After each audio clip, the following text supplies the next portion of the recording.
Thank you so much for keeping it Y254. We now move to our conversation tonight, and like I had introduced, my guest tonight is Patrick Mwangi. He is a fine artist. Sure. And you are an artist as well. You sing? Yeah, I sing, I do art, I do design. I'm just an artist. Wonderful. Maybe you'll be doing one song because you can see what you've done already. But anyway, let me know, for how long have you done this? Drawing and doing art, I started this in my primary school. Right. Yeah, back then, so many years ago, right? And then by the time I was doing my KCPE, it had been scrapped from the syllabus, so I didn't get the chance to do it, you know, as in my final exam in KCPE. So when I went to high school, again, I didn't get that chance to do it in my Form 1 and my Form 2. But luckily, because I had this drive and I had this passion for arts, I asked my mom to transfer me from the school that I was. I was in Kisumu, Ngere Boys High School, back then. And then they didn't offer arts. So I was transferred to Nyanchwa Mixed High School in Kisii.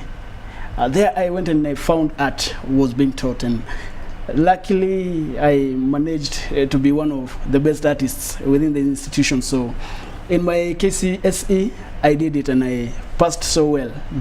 But then I went to the university. And going to the university, I first of all didn't have a mentor, a person within my family who had done arts to that level, right? Sure. So what happened is I went to the university and I took a B.Ed in sciences, that is chemistry and biology. Kenyatta University. Right. But in my second year, I realized there was this school, the Department of Visual Arts and Design. So I switched from the School of Education to the School of Visual and Performing Arts, the Fine Arts Department. Right. And that's how I got to now do it professionally, more professionally on the higher level again.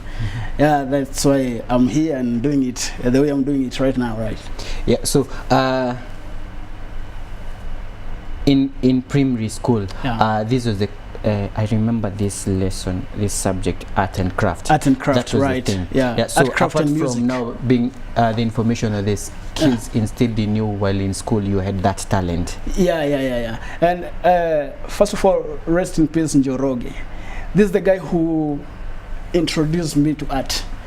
So when I got to primary school, this guy was drawing cars and lions and all manner of things. Yes. So he encouraged me. He was my desk mate. So from there, I picked on that. So I developed my art, relatively developed, but it wasn't so nice, right? But when I got out of primary school, my art was good. I was in the journalism club. Yes. I could do caricatures. I used to copy Gado. Yes. That guy is old in this industry. So I used to copy him and doing whatever he was doing. The cartoonist. Yeah, being the cartoonist. Yes. And then that again propelled my urge to do more art in even more vast grounds. And by the time I was in high school, I did stuff. All right, you just said this person was training you and he encouraged you. And I'm like, here I am. Can I get into this industry or to this area just by learning from someone?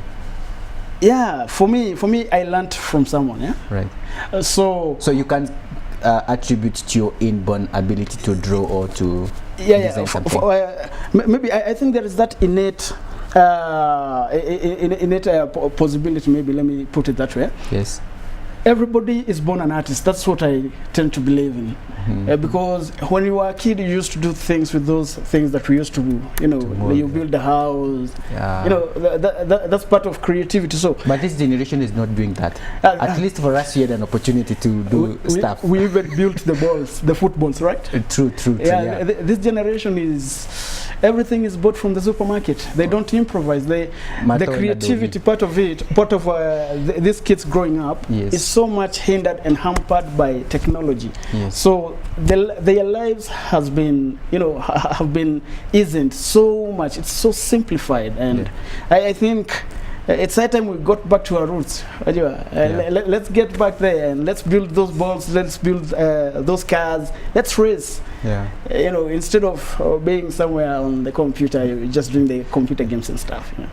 Yeah. Okay. I want us to take a very short break, but when we come back, I would want you to tell me how the journey it has been. Remember, you can join our conversation tonight by sending us your comments or questions through our SMS line 22162, starting with the word Y News. Again, 22162 is the SMS line to use. Remember to start with the word Y News. Team social media at Y254 channel is the Twitter handle, and Y254 updates is the hashtag. We take a very short break, don't go far.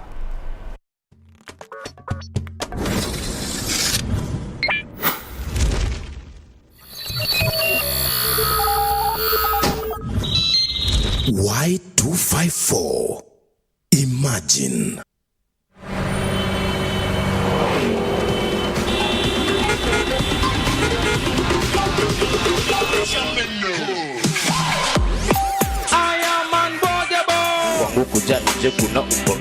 Kila mtu anasema mara anaimba kama Harmonize, mwingine Willy Paul, wengine Alikiba. Kwa hiyo kila mtu anaongea na Diamond. For exclusive entertainment,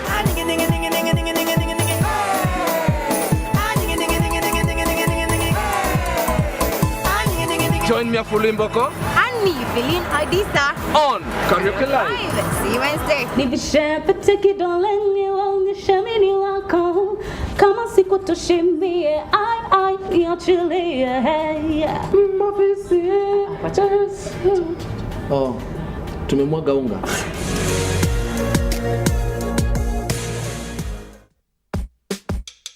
Y254, in conjunction with the Laikipia County Government, bring to you the Laikipia Innovation Fair. Monday, 28th to Thursday, 31st May, live from Nyahururu Stadium. Log on to www.ajiradigital.go.ke and register to showcase your artistic talent during the auditions on Tuesday, 29th May. Come enjoy electrifying performances during the Innovation Fair by Eko Dida, Dufla, Tony Njenga alias Ngonyore, Irungu High Tech, Rose Sifuna, and many more local artists. Later on Thursday, 31st May at 3 p.m., the Y254 team takes the party to Laikipia University, Laikipia campus. Let's welcome Madaraka Day in style. Laikipia Innovation Fair, Monday 28th May to Thursday 31st May, live from Nyahururu Stadium. Welcome to Mega Dollar Lottery. To play Mega Dollar is very easy. Go to Lipa na M-Pesa, choose pay bill, enter business number 295888, account name Mega, deposit 10 shillings or more, enter your PIN, then choose any 10 numbers between 1 and 80, send to 29588. Draw is after every 4 minutes. You can win thousands of shillings or up to the 30 million shillings jackpot. Deposit, play, win with Mega Dollar.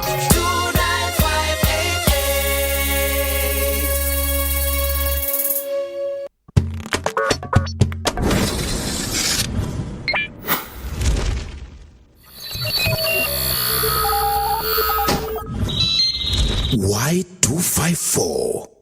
Imagine. All right, we are back, and thank you so much for keeping us company. We are talking matters art tonight. Being a lifestyle Wednesday, we want to know some skills and talents that we have out here. And just a reminder, I am with Patrick. He's an artist, and he does design as well.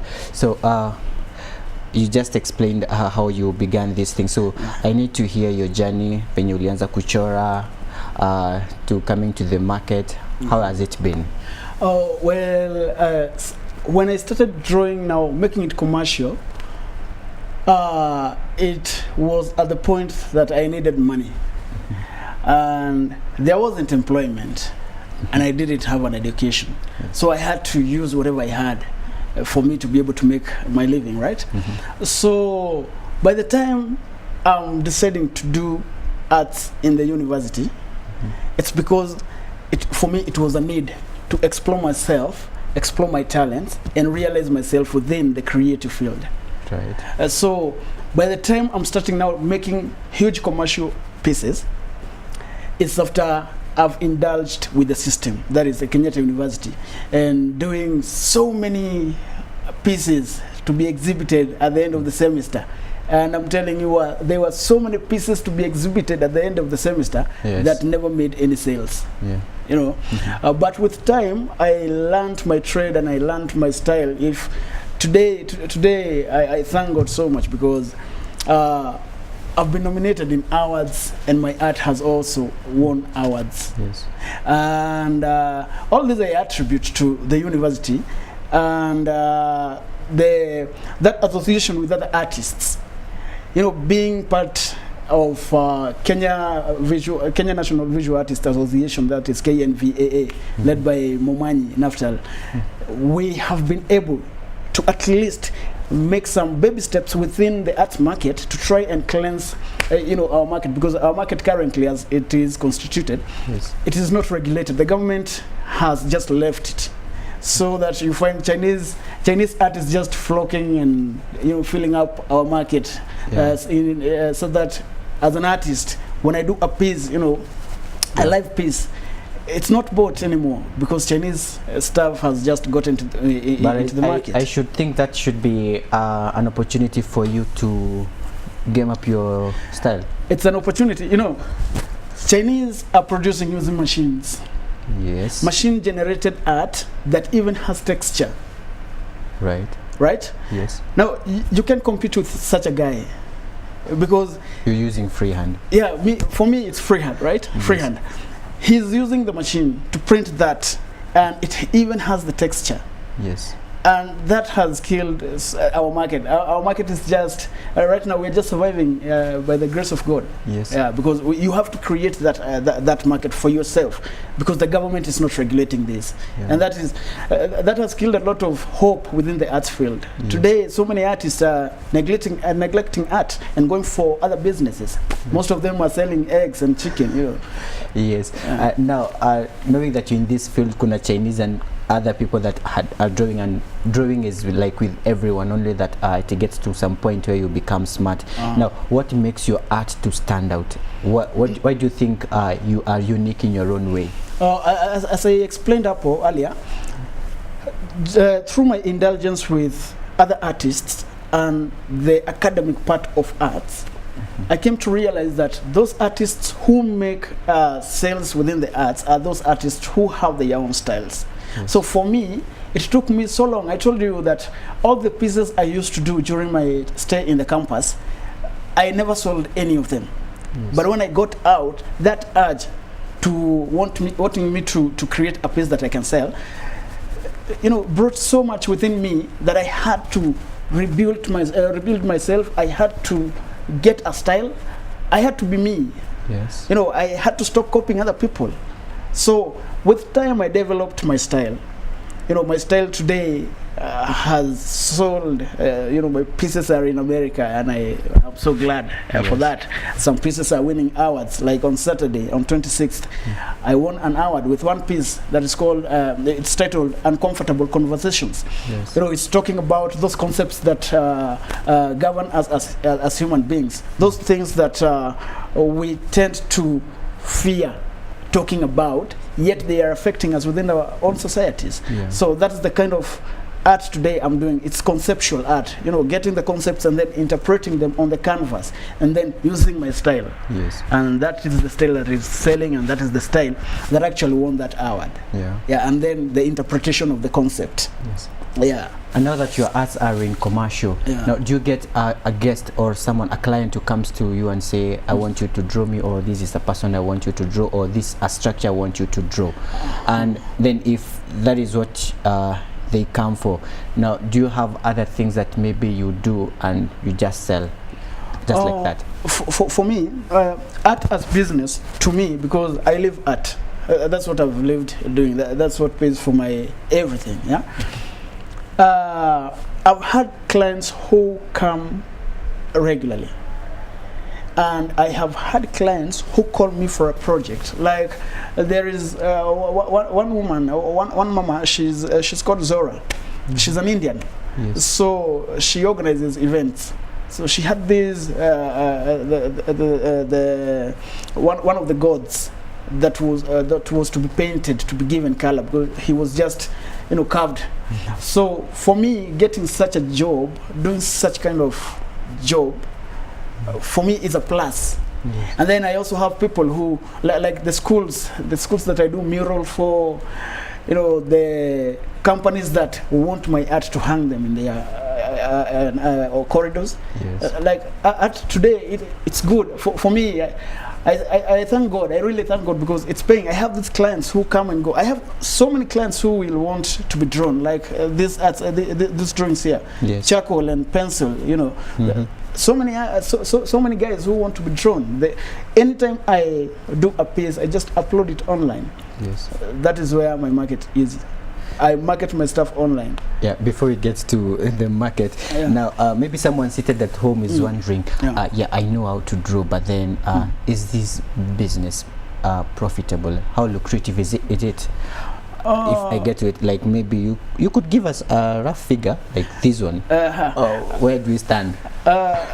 For me, where I am right now, my art costs as low as 5,500 shillings. That is for a portrait, graphite or charcoal, an A3 size. When we go to an A2 size, it goes to 6,500.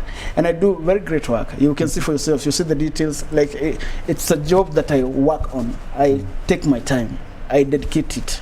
I sip myself through to that particular art. You know, so my art ranges from there, but when it comes to paintings, they can start from up to 12,000 to the highest. And does that depend with the size? Right. Mostly art is sold through some parameters. Size is one of them.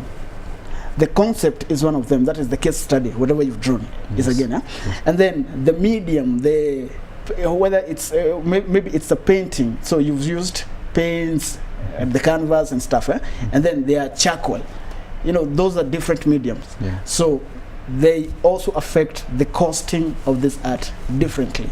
So we can say that there is a flat rate because of all these parameters that have to be considered.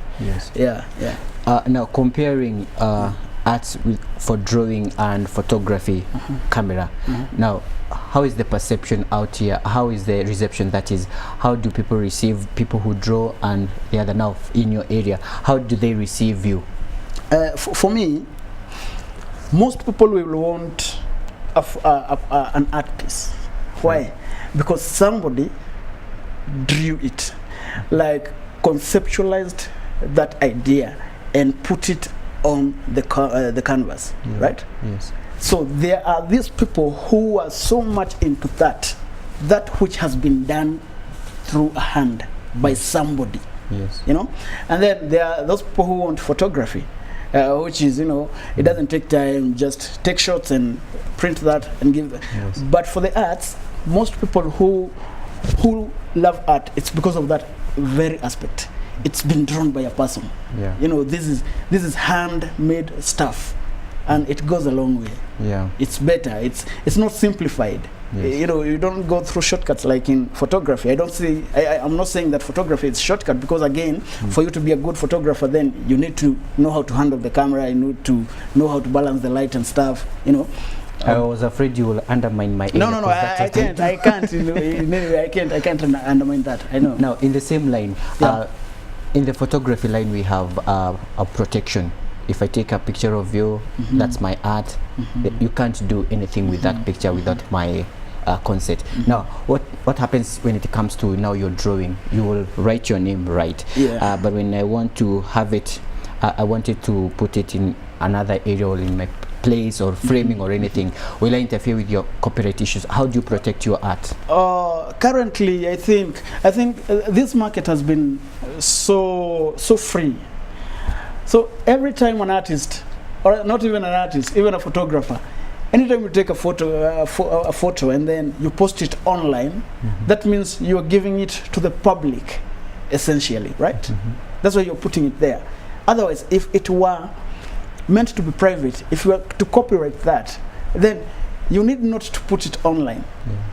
And even if you're putting it online, then you need to include the privacy notice. You know, there is that thing. You know, like this piece is maybe copyright protected or such like thing. But for us, the artists and so many other photographers and even video makers, most of us just throw stuff online. It works for us during the marketing, you know, but again, when it comes now to copyright, protecting that stuff, it entails so much that an artist doesn't want. An artist doesn't want so many protocol. Like, we just draw a piece, give it to people, let them see, let them admire. I'm imagining a situation, you have drawn a picture, you've put it online, and then just assuming a place like a museum or archives, you go find your picture is framed and there are no credits of you, and you know this is my art. Okay, I don't know, I know them, they can't do that, but imagine a situation where you hear there will be a symposium or something, and then you find this is your art and someone is selling it. How do you go about that? Now, in such a scenario, you even have the right to prosecute that somebody, you know, because when they got it from online and they knew they were going to use it commercially, they should have contacted you and asked for the permission. We want to use your piece in our event. Can we? You know, they need to just come like that. They need your consent. You can just come. Mine, I'll give you mine. Right. You want to go and showcase it there? So long as it has my credit, you've credited me there. It's all right. Just take it and go with it. Even my main pieces, the ones that are in my place, I give them out for events, you know, but just make sure that you just give credits to me. Don't say that you did that piece. It's mine. I did it. Yeah, right. We almost out of time, and I want to hear a few of the challenges that you people go through in this industry. A few of them. A few of them is just the one that you've just said. Somebody is using your art without your permission. You know, we just need that to be recognized, because we are the people who have created that. We are creators. You know? I had a piece. I did a piece for Diamond's mom. She's Ms. Dangote. So I did a piece for her, and by the time it was reaching Diamond, whatever the signature had been erased, and I didn't like it. So I didn't like that, and I talked even to Diamond, and he was, You've got contacts. Yeah, man. Where's him, Chache? I'm an artist. He's also an artist. Oh, wow. Yeah, so we meet in such like artists forum. Yes. You know. Yeah. Because we are both artists. I'm also a musician, so he's a musician. So we sometimes find ourselves in such like scenarios. And now, I want you to speak to the youths out there and our parents who could be watching tonight. What do you have to tell them about talent? Because tunaambiwa tu masomo. What I would want to say is what I started with. Give your kids this creative space. Let them free. Let them interact with whatever is within the environment they are in. You don't know what they could do. When we were growing up, mkate kinunuliwa, that paper used to build a football. Those wires, the simu and steamer, used to create vehicles that were now the sport vehicles, you know, within the society. True. You know, dust everywhere because of those vehicles. So creativity has to start being nurtured from when a person is a kid. Yes. That is when creativity is still there before they get into science and become doctors. Now you won an award just the other day, like you've just said, and I'm like, what inspires you to draw, and then who do you aspire to draw? Which person or what do you want to draw maybe in the next few days to come? For me, I do conceptual art. Right. I get a concept that is within our community and interpret it on canvas. Yes. That's what I do. So what I'm aspiring to do is more of conceptual arts, more of the art that is going to communicate directly to the community, to my immediate community. Okay. I will interpret so many concepts through art. That's just my mission. I'm using art to communicate. Because I'm the mirror of my society.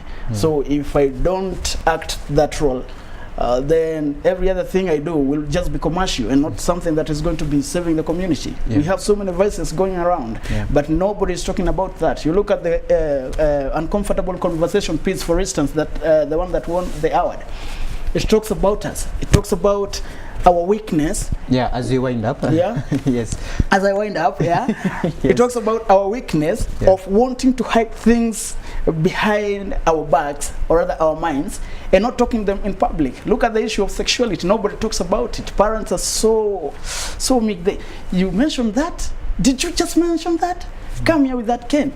You're just beaten. But you see, these are things that we are supposed to be talking openly, because we've seen so far the catastrophe they are causing today. True, you look at the issue of sexuality, it's so rampantly devouring the youth. Yes. And that's something that we should, as an artist, yes, I get that concept, conceptual, and and I interpret it on canvas and let it out for the people to interpret.